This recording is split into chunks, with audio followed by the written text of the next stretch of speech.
Hello, my name is Marcus. I'm the compiler of a collection of therapy quotes entitled Psychoanalytic Self-Awareness Quotes. This is TQ 553. One of the toughest threads in this series is the topic of envy, and we've had a few quotes already on it. This quote here, 553, sort of builds on previous material. One of the main ideas or theories, as I understand it, is that envy is a byproduct of when the splits don't get to come together. So splitting precludes love and gratitude and the psychological birth. So how it works apparently is that a baby needs a secure attachment style, okay, where the satisfying memories with the mother outweigh the frustrating memories. If the frustrating memories outweigh the satisfying memories, the split remains. Okay, when the satisfying memories outweigh the frustrating memories, the splits can come together to form a whole representation of self and other, and then this is at 6 months around, and then love and gratitude enter the psychological picture. So the child needs the love to differentiate himself, a representation of himself, as being different from the representation of his mother. So from birth to 6 months, that's the stage of undifferentiation, the stage of symbiosis. He's still blurred psychically. Baby and the mother are still sort of one there. The baby doesn't know where he ends and his mother begins. So that stage from birth to 6 months, that's an extended womb, right? Because humans come out of the womb too early, we create this extended womb from birth to 6 months. And it's just as important for the psychological birth as the actual womb is for the biological birth. So the biological birth happens, but the psychological birth didn't happen. So we create this extended womb, and it's meant to be as safe and warm and secure and comforting and attuned, just as the actual womb was. So in the womb, all of the baby's needs were automatically met. And then after birth, from birth to 6 months, it's meant to be like that. The baby's needs are meant to be automatically met, just as if he were in the womb. Okay. Now, no mother can perfectly do that. So as a result, the baby temporarily creates two images of his mother, the satisfying mother and the frustrating mother. As long as the satisfying memories of the mother being attuned and available outweigh the times when the mother was unavailable or absent, then the splits can come together. When the splits come together, love and gratitude enter the psychological picture. Now the child has the basic goods, psychological goods for ontological security and basic trust. Okay, and then after that's the stage of differentiation at 6 months, and then the child practices knowing himself, and then in the second year, called the stage of rapprochement. So we're talking about the separation individuation process leading to the psychological birth. So first there's the symbiosis, then there's the differentiation, then there's the practicing, then there's the rapprochement subphase, where the child can explore his environment outside of his mother's presence, but he knows the mother's nearby, so he can return for emotional refueling as needed. This goes on back and forth. And then around the age of 3, the child has, oh, hold on a sec. I've got a little visitor here. One of the blue jays.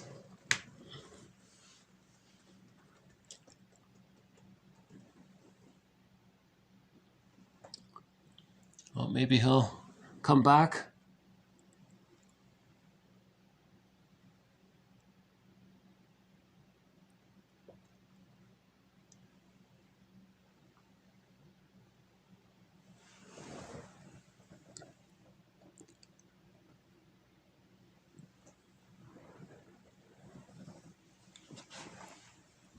Oh, I don't see them.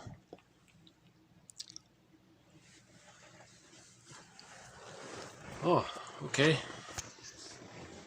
Maybe they'll come back. That's an unusual pattern. They usually go for the food, for the snacks, but this time they're just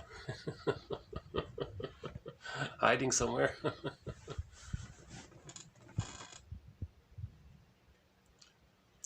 The rapprochement subphase.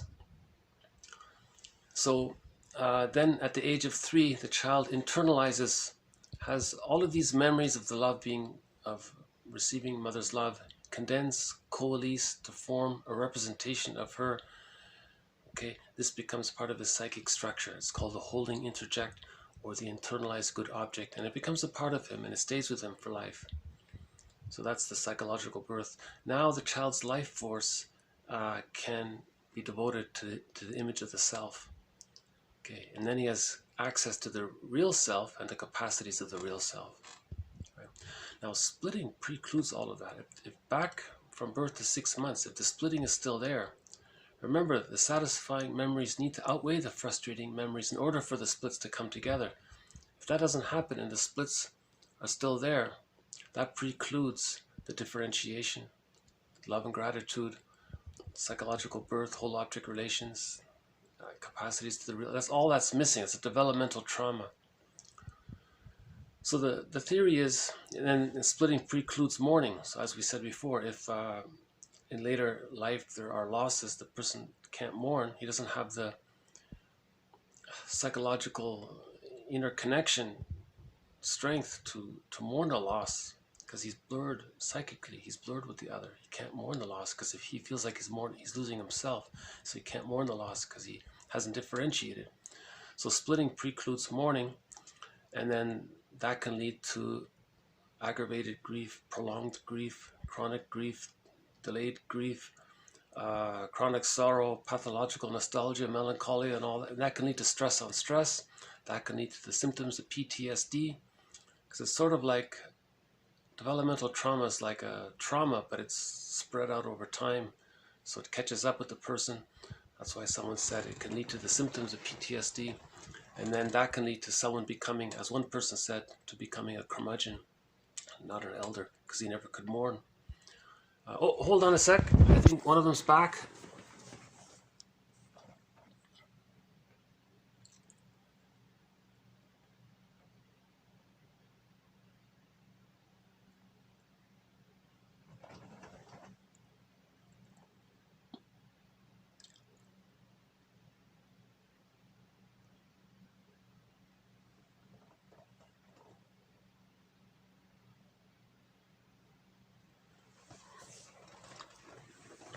That's the first time the Blue Jays would come by and not want the food. I'm not sure what's going on. They're usually very happy to grab the snacks and fly away with them. Maybe he's counting them first or something. I don't know. I'm not sure what's going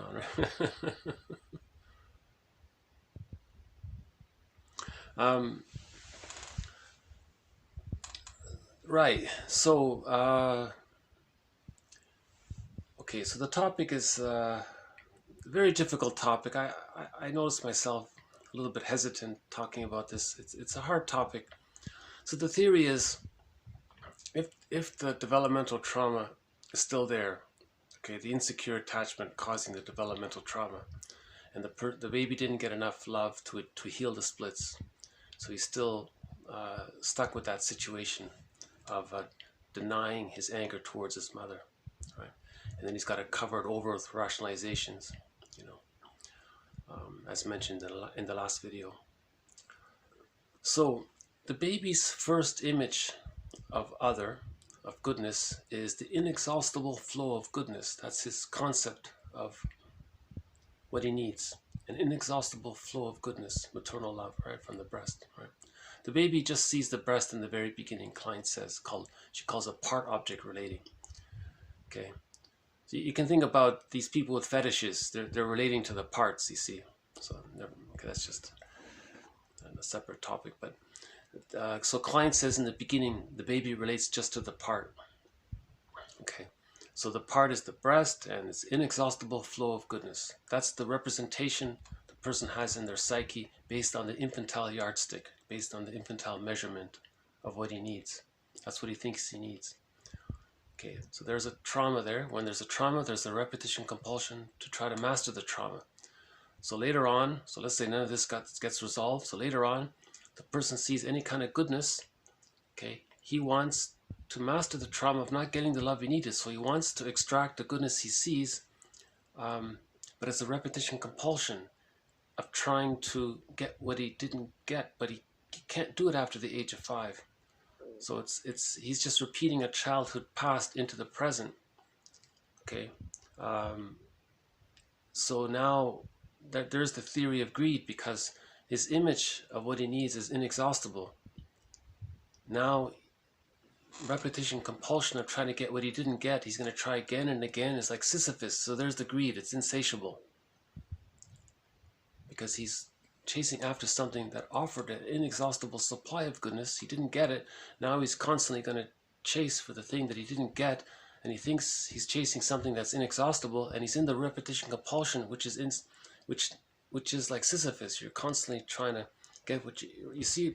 It's like 2 tracks here. It's like parallel universes. He's thinking from the point of view of the baby, but now he's an adult and he's chasing something. He doesn't know why he's greedy, right?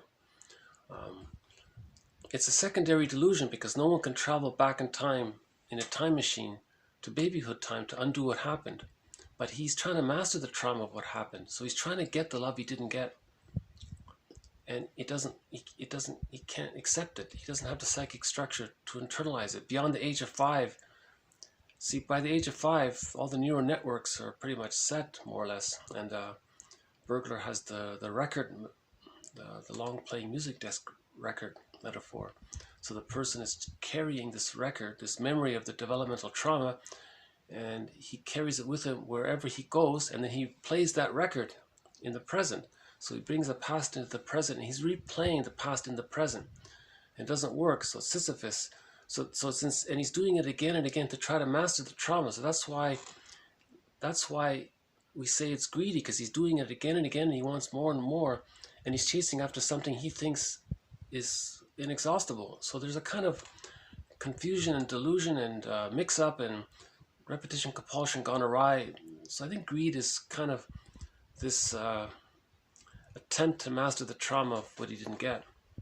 Now, if that doesn't work, and of course at some point it won't work, okay, now all the hate comes up. Okay, so that's the envy, hatred of the good, because he can't get the good, so he hates it, because he's expressing the baby's anger at not getting what he needed. So envy is the hate from the baby's point of view of not getting the love he needed, right? And some people, I think one author says, some people skip the greed. They don't have any hope of getting their needs met, so they just stick with the envy. So they just constantly hate the good. Anything that resembles goodness, whatever it may be, any virtue he sees out there or anything positive out there, he hates it, because that symbolizes the inexhaustible flow of the goodness that he needed, right? And and there's where we get into Schadenfreude underneath that, I think. So when he's greedy, he hates the good, and then if he hurts the good, he feels a little really glad, because he thinks he's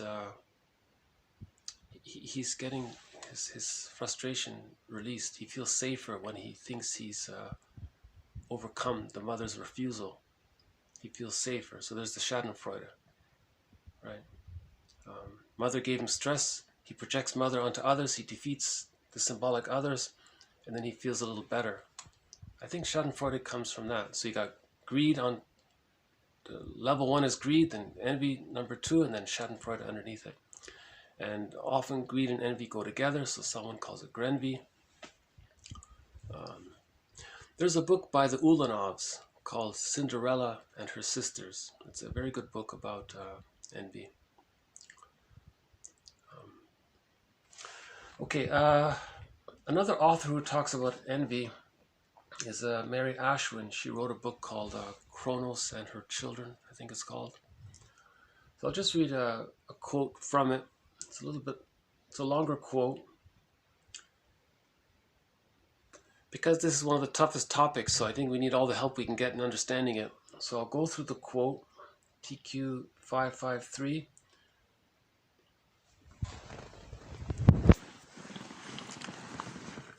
Envy is rooted in being. It is like a radar which seeks out what is good. When it discovers its objective, its need to spoil the very thing that attracted it in the first place. It needs to spoil the very thing that attracted it in the first place, because then the comparison starts and the envier finds himself lacking. Where greed wants to suck everything in, all the energy is directed outwards with envy. Okay, all the energy is directed outwards with envy. So he sees the good, but his anger is being discharged outwards towards what he thinks is good. That's the envy, hatred of the good, because it reminds him of when he was a baby, he didn't get the goodness, and it's painful to be reminded of that. He doesn't want to be reminded of that. So to feel some relief of that, he'll be envious, and if he hurts the other, he's gleeful. So that's Schadenfreude, right? So although envy comes from a sense of inner void, its mechanism creates an even deeper and greater sense of loss and emptiness. For healthy development, the infant needs to split what is felt to be the good and bad parts of the mother. Its fragile ego at this point cannot cope with holding the two simultaneously. Okay, so that's talking about the defense mechanism of splitting. The baby cannot hold the two images of the mother simultaneously. He cannot do it, so he splits the rejecting image of the mother. He denies it temporarily. You see? Later, he will be able to tolerate with difficulty that the mother is not entirely perfect. Klein calls this the depressive position, and the earlier state of feeling acute persecutory anxiety as the resultant splitting, the paranoid-schizoid position.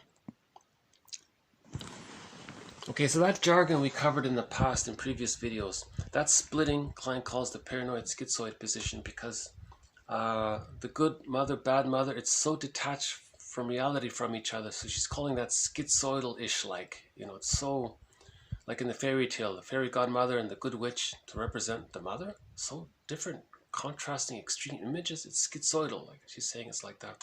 And then if you're projecting the rejecting image of the frustrating mother onto others, onto non-threatening, safe, harmless, right, whatever, on to someone else, and you're seeing them as being so frightening and dangerous, she's saying that's paranoidish, like. So she's calling this the splitting defense mechanism the paranoid schizoid position. That's the position she's calling it.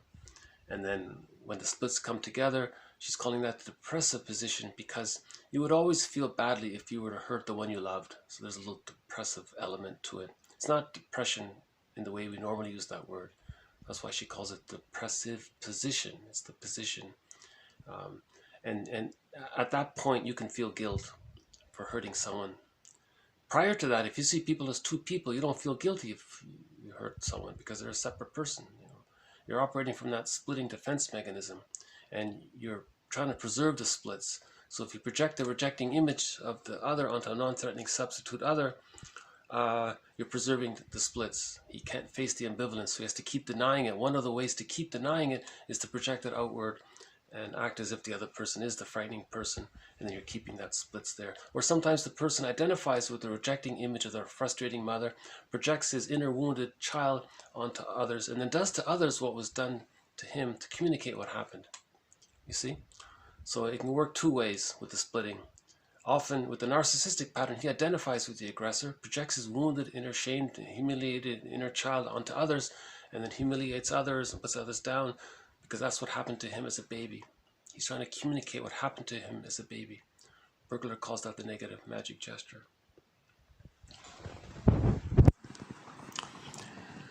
The infant also needs to have taken in, or introjected, the good parts of the mother in order to have a sense of his own goodness. Okay? In other words, the baby has to receive love, and then he internalizes love, then he feels inherent goodness, basic trust, and so on, right? So the mother's loving memories have to outweigh the frustrating memories for the child to internalize the holding introject to achieve basic trust and ontological security, right? And then love and goodness enter the picture, and so on, right? When this development is disturbed by early dislocation in mother-child relationships, the envy is triggered. Okay, so the hate of the goodness is triggered. Then a confusion arises as to what is good and what is bad, because the good is turned into, or more accurately, perceived as bad by the spoiling nature of envy. Okay, that's like the sour grapes, right? The confusion about what is good and bad means that the infant has difficulty in taking in anything good, love, attention, milk, because he feels they might be bad. In later life, this can manifest in eating disorders, learning disabilities, relationship problems, deep dilemmas in making decisions, and so on. In infantile terms, the choice is between taking and enjoying the love and succor the breast brings, or angrily trying to own it. Dependence also stimulates envy when the goodness of the object is recognized. Envy aims at being as good as the object, but when this is felt as impossible, it aims at spoiling the goodness of the object to remove the source of the envious feelings. It is now generally accepted that it is not useful to interpret envy directly to those who are locked into this position, the paranoid-schizoid position, and as well if they don't have awareness about themselves. The analyst may think the person is envious, but the client has no such idea. Okay, so a person with a narcissistic pattern doesn't realize he's envious, full of schadenfreude, because he's so identified with the rejecting image of the mother, and his life force is cathected to the rejecting image of the mother, and he's identified with the image of the mother, so he thinks that's who he is. He doesn't realize he's his mother, basically. And he's doing to others what was done to him. He doesn't see it. And he has to lie to himself. And that's what the last video was about, with the rationalizations and the logical fallacies, because he has to preserve his identification with the aggressor. And with that, the infantile megalomania is there, the entitlement is there, and all of those aspects, which are meant to become existential hearsay by the age of 3 with the secure attachment style. So she's just adding a little more discussion on the topic. So I'll leave the quote posted below. Yeah, huge topic. So to conclude, greed is the repetition compulsion of trying to get what the person didn't get. He's basing his efforts on his image that he needs to get what his needs were met while he was in the womb. He wants that to continue. Now he's inexhaustible flow of goodness. That's his understanding of what he needs to get. Now he didn't get it, so now that leads to the greed. He's repeating what he didn't get, and it's like Sisyphus is doing again and again. He's trying to grab it all in. It's never satiable, because he never, every time he does that, he's reinforcing the split. You see, that's what she said here. You're ingraining it. Okay, somewhere in there it says. Whereas okay,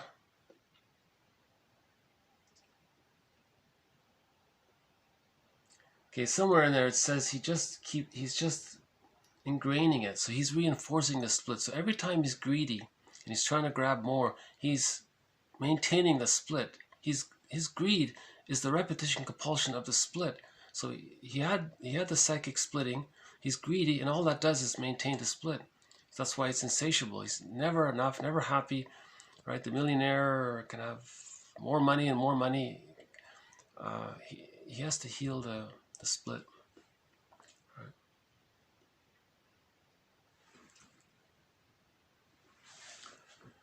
Okay, we'll have more thoughts on the topic of envy for future videos. So I mentioned the Ulanov's book, Anne and Barry Ulanoff have a book called Cinderella and Her Sisters. She talks about the envier and the envied. So she says the paranoid-schizoid position, that's the envier. The depressive position, that's the envied.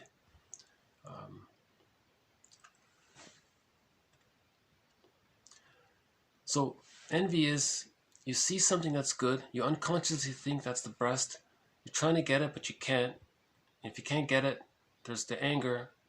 You don't want to be reminded of it, so you want to destroy it, so you don't get, so you can feel the relief of the stress of being so angry, and that's the Schadenfreude. So I think that's how the three are linked together: greed, envy, and Schadenfreude. Yeah, in the last video made today, a person, for example, with a narcissistic pattern, they use all these rationalizations to hide it.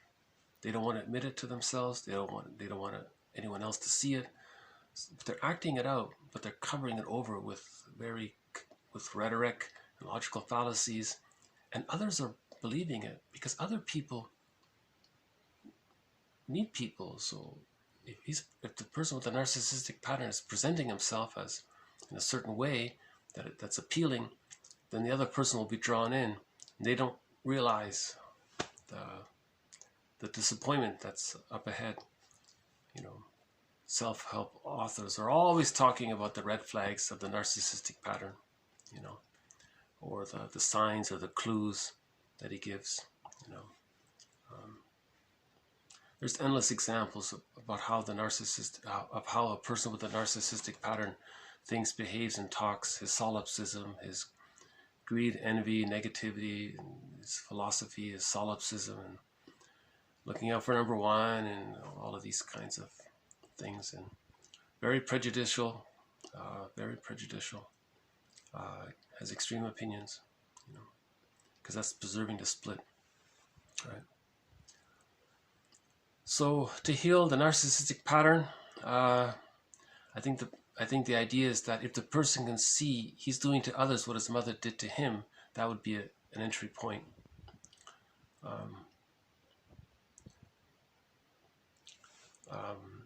And then if that's the entry point, then he would face the reality of his relationship with the mother. And then he could face the reality of the mother being partly loving, but maybe more so frustrating. And then he has to bring that ambivalence up. Now at that point, most therapists say he needs a new person in his life, a therapist, and he has to trust that person, have a good relationship with him. And then that supports him in facing up the splits. And then when he can bring up the awareness of the two sides, tolerance to ambiguity, once he can tolerate the mother was loving and frustrating at the same time, he can work and hold that tension of the opposite, so to speak. If he can hold that there and work it through, and the therapist there, and he's talking about it, and he feels safe with the therapist, he can mourn the loss of not getting the love he needed to heal the splits. And that process starts to heal the splits. Reparation of the other leads to reparation of the self. The process of healing the splits, that reparative force, that psychic reparative force that's doing that, embedded within that is the energy of love and gratitude. Right? So love is the healer. That's what they mean, I think. Right? And it can be done. I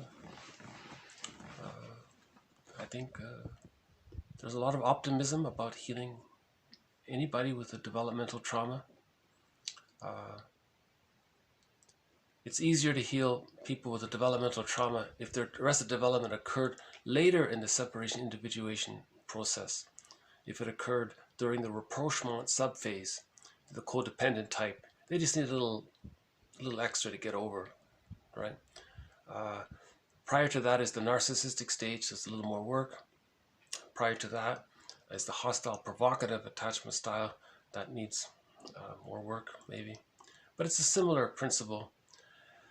I'm not sure about the inverted version about it. Maybe that's for a future thread, the closet narcissist and the closet hostile provocative. See that? I'm not sure about those. Those are variations of the schizoidal. Not much written about that.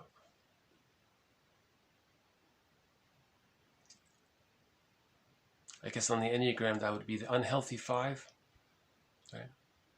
The closet 8, right? Like the unhealthy 8 is the hostile provocative type, and then there's a link between 8 and 5 on the Enneagram. So I'm just thinking maybe there's some kind of connection there. I'll do a video in the future on the Enneagram. I think it does offer some insights, another book. Do I have it here? Hold on. I don't have it handy here. There's another book on envy.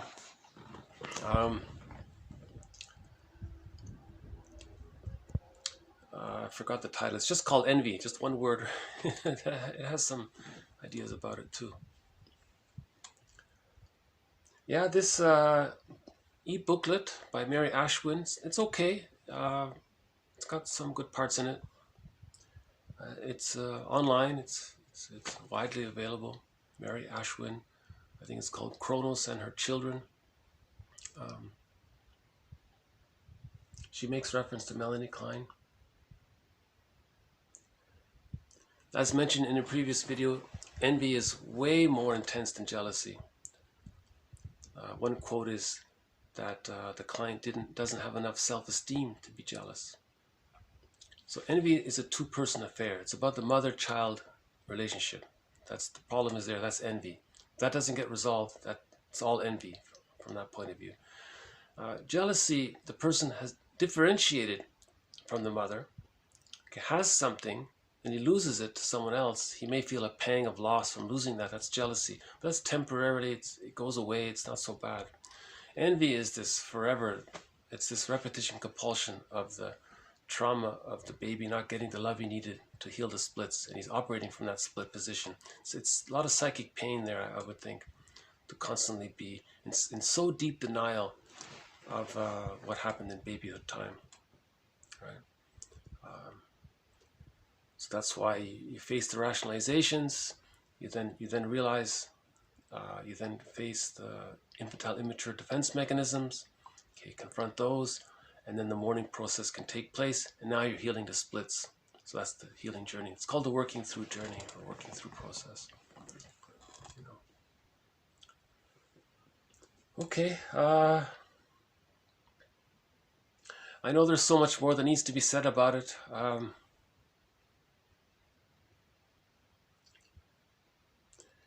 She says here in this quote, Ashwin says, it can get so confused sometimes that the person thinks that something is good. He thinks it's bad because he's projected his envy. He's projected his hate and envy onto something good. He just automatically thinks it's bad. He can't even recognize the good anymore. He thinks everything's bad. So these people are very cynical, sardonic, a lot of dark humor. That's a sign that they're missing that basic trust, that holding introject. They didn't get that. I think many authors are saying mothers have to offer a secure attachment style for the baby from birth to 6 months.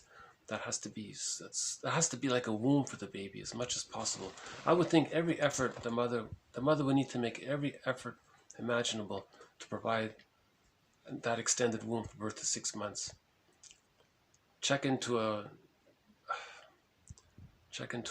nice hotel if she has to. I don't know, or go to the countryside. Don't have just interruptions or things for 6 months, and then at 6 months, at least, if there's a developmental trauma between 6 months and the age of 3, the person will be neurotic, but they'll be jealous and dysfunctional and neurotic, but it's not that bad. If the rest of development happens prior to 6 months, there's the envy and the hate and Schadenfreude and the hostile provocative pattern, and they're imagine a baby desperately trying to get his mother's love between birth and 6 months and not getting it. Okay, so that's what and imagine a person in an adult body with that psychic representation in his. All right. So I think that birth to 6 months, all of the prenatal psychologists are saying the same thing. Mother has to be attuned. Breastfeeding can support the mother in being attuned. The bottle makes it more difficult for the mother to feel attuned to the baby. Um, I don't think any mother should have the idea that it's better to bottle feed so she can preserve her attractiveness. Oh boy, that's really, I think she's missing the essence of motherhood, you know. One quote said the essence of motherhood really is that first 6 months, to provide that extended womb. She has to be there, and whatever the baby needs, just like in the womb, whatever he needs. Remember, the extended womb, we're calling it a womb. It's a womb. It's meant to be as warm and safe as the actual womb, right? Ideally, there's no prenatal trauma. There's no birth trauma. If there is any kind of stress, prenatal stress or birth stress, they can be resolved with a secure attachment style.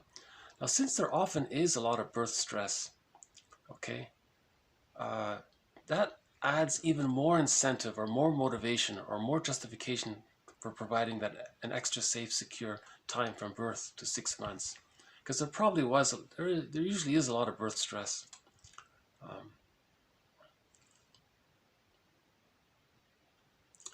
Yeah. Okay. I think this quote pretty much follows up on the video just made today. TQ 5, I think it was 552. The video labeled TQ 552 and so on. TQ 552. This would be, I think this video is kind of an extension of the one just given. I'd like to think that many of these threads are, the knowledge is building on previous knowledge.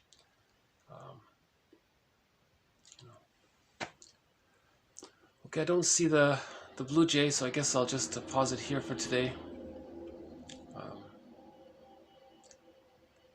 Okay, thank you for your attention, and the quote is posted below, and we'll have more reflections on it. And like Robert Bly says, each person has to sort out what they think is useful and not useful, and maybe return to it at a later time. Right? Robert Bly says 30% of what you're going to hear in this lecture is wrong. You have to figure out, it's up to you to figure out which 30%, he always says.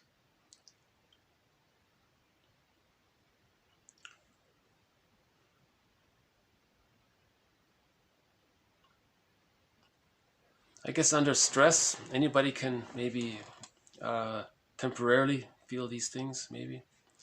But we're talking about psychic structure, you know, what the person is normally or regularly like. But, so we're not talking about maybe a temporary situation, or, you know, but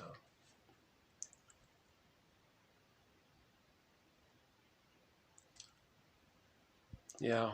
You know, the birds really get along quite well. I notice the crows and the blue jays, they kind of have a, I think there is some rapport there. There's some mutual cooperation between them.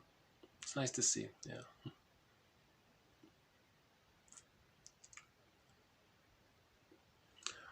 Okay, I'm not sure why I'm pausing here, but I feel like I want to end on a happier note or some kind of...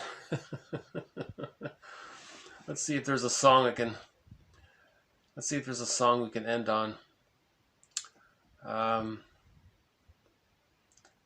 Okay, let's just randomly just pick any old song here. Hold on a sec. What would be a good song to end on? Maybe something a little more upbeat, maybe. How about some Anne Shell? Let's end on some Anne Shell. Here's some upbeat music.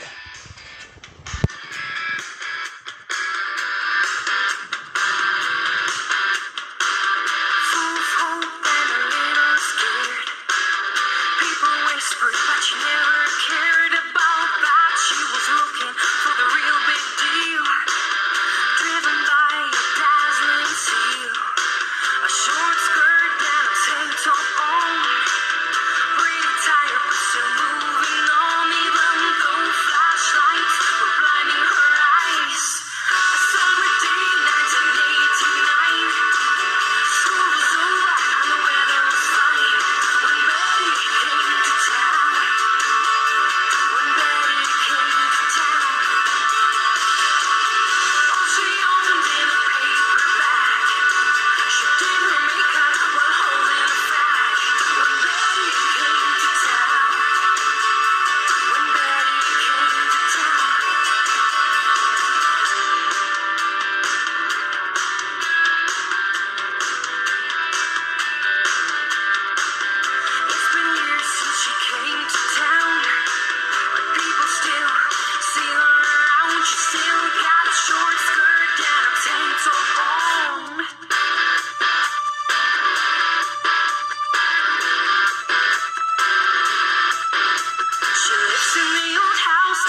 It's just a fun, upbeat pop song by Anne Schell from Switzerland.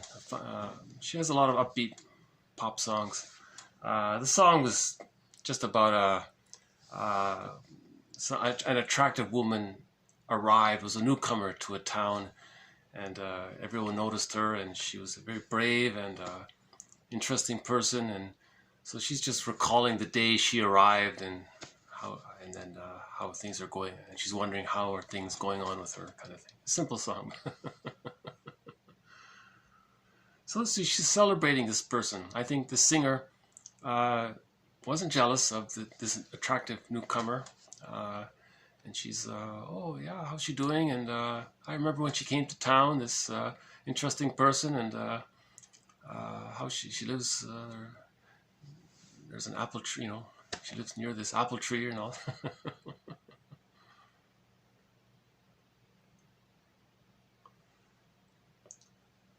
So, yeah, so love and gratitude is in that song. A sense of curiosity, appreciation. How's she doing? Is she well? You know. Okay, on that note, I'll end it here. I wish you well as well, whoever you are, whoever may be watching. I wish you well, and we'll have more thoughts on the psychoanalytic perspective. Okay, the psychoanalytic perspective to self-improvement is where we try to link, where we try to find our patterns and create interpretations for ourselves, to see what we're doing in the present, how that's a repetition of something in the past, and to see it happening, to maybe kind of be aware of it, so that we can give ourselves self-understanding that builds ego strength, that gives us safety to face any unconscious ambivalence, and so on. So we can do some healing as much as we can. Klein says it's never perfect, but we want to integrate as much as we can. On that note, thank you very much. This has been TQ553. More to follow. Bye for now.